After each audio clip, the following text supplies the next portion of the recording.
In a recent interview with IFL TV, Bob Arum was asked who Tyson Fury might face in a summer fight, and he said the following: "There's a whole list. You go down the list of contenders with the various organizations and pick one. This guy that beat Tony Yoka," presumably he means Martin Bakole rather than Carlos Takam, he said he's a good possibility. "This Agit Kabayel, he's a good opponent." All right, those are the words of Bob Arum. He says there's a whole list. Tyson Fury would have to choose an opponent from the WBC top 10 or top 15. So let's have a look at the WBC rankings. So here we are, WBC top 15.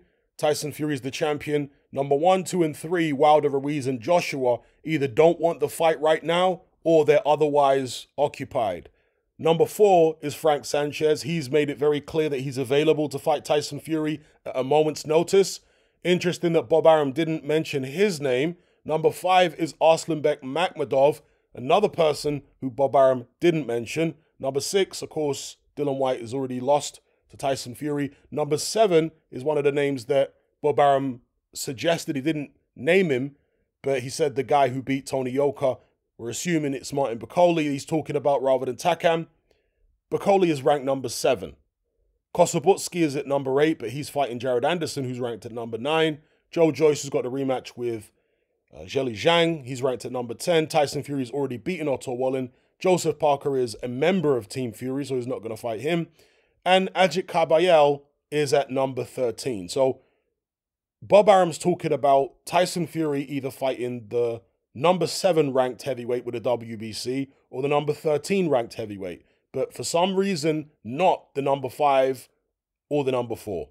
You guys let me know what you think about that in the comments below. And I had to laugh when Eddie Hearn said that when Bob Arum is talking about opponents for Tyson Fury, he'll always name 2 opponents. The good one first, and then the not so good one second. And it's always the second one, because he wants to get your hopes up and make it look like Tyson Fury wants to fight somebody good and somebody credible. Then he'll go and fight the second guy, so that was what Eddie Hearn said. It did make me chuckle. Will that be the case here? I certainly hope not. I would like Tyson Fury and his team to surprise us by taking on somebody better rather than somebody worse. And Martin Bakole, I don't think is an incredible heavyweight, but it's a more intriguing fight, and he's a more intriguing opponent than Agit Kabayel for sure. So let's have a look at the 2 guys that Bob Arum mentioned a little closer. So here we have Martin Bakole. I'm sure most of you are familiar with him.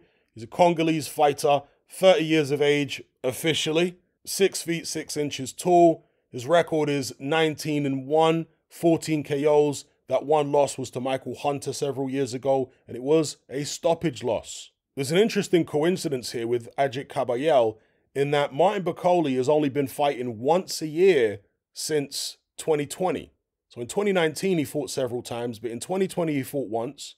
2021, he fought once. 2022, he fought once. And he's fought once so far in 2023. So that isn't the greatest level of activity. And if we have a look at Agit Kabayel, his record is 23-0, 15 KOs. He is based in Germany. He's of Turkish descent, I believe. He beat Derek Chisora 6 years ago, back in 2017, in an awful fight, real snooze fest. And since that time, for some strange reason, Agit Kabayel has decided to remain in obscurity, fighting obscure opponents. And he has fought once a year since the Derek Chisora fight, which is pretty incredible. Again, that's 6 years ago. Anyway, Kabayel is an unremarkable heavyweight. I guess he moves quite well. But if you've seen the Derek Chisora fight, you'll know that he's no great shakes. And this is one of the people who Bob Arum has put forward as a potential opponent for Tyson Fury in a summer fight. And it's like I said last year when Tyson Fury was talking about fighting Derek Chisora for a 3rd time, and when he actually signed to fight Derek Chisora for a 3rd time.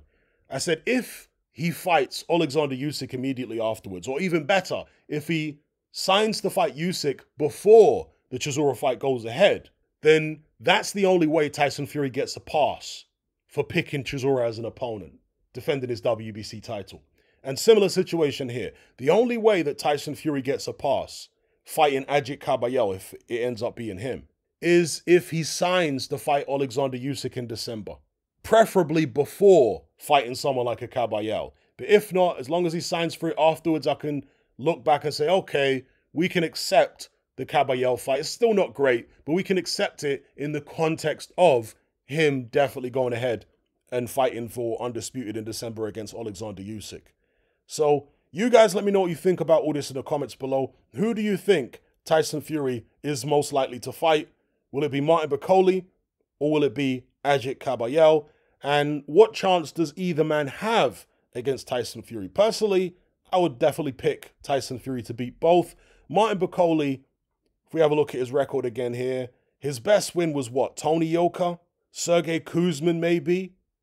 And personally, I thought that Kuzmin beat him. I thought Kuzmin was, a little hard done by in that fight. I'm not saying it was an out-and-out robbery or anything, but I did think Kuzmin did enough to win there.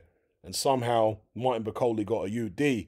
And by pretty wide margins, one of the judges had it 98-92 in favor of Martin Bakole. To me, that's outrageous. Go and watch that fight. It may be available on YouTube still.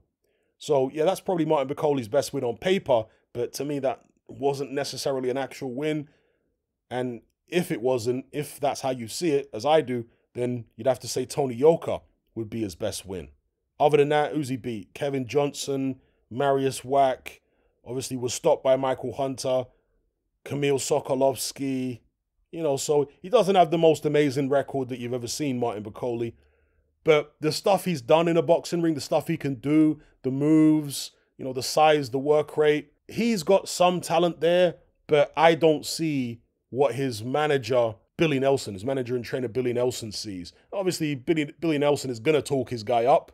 We expect that. But he talks him up to such a level that at times you're thinking, is he really that good? I mean, is there something that we haven't seen? Hidden talent locked away that's been in the gym that he hasn't yet produced on fight night? Is it levels and levels above what we've seen in his actual fights? I'm certainly not convinced, but I'll leave that possibility open in my mind. But he certainly hasn't done anything to massively impress me so far. As I say, the Yoka fight was a pretty good performance because of the fact that, unbeaten opponent. I thought that Bakole looked relatively fast for a guy of his size because he's very, very big, 275 pounds against Tony Yoka.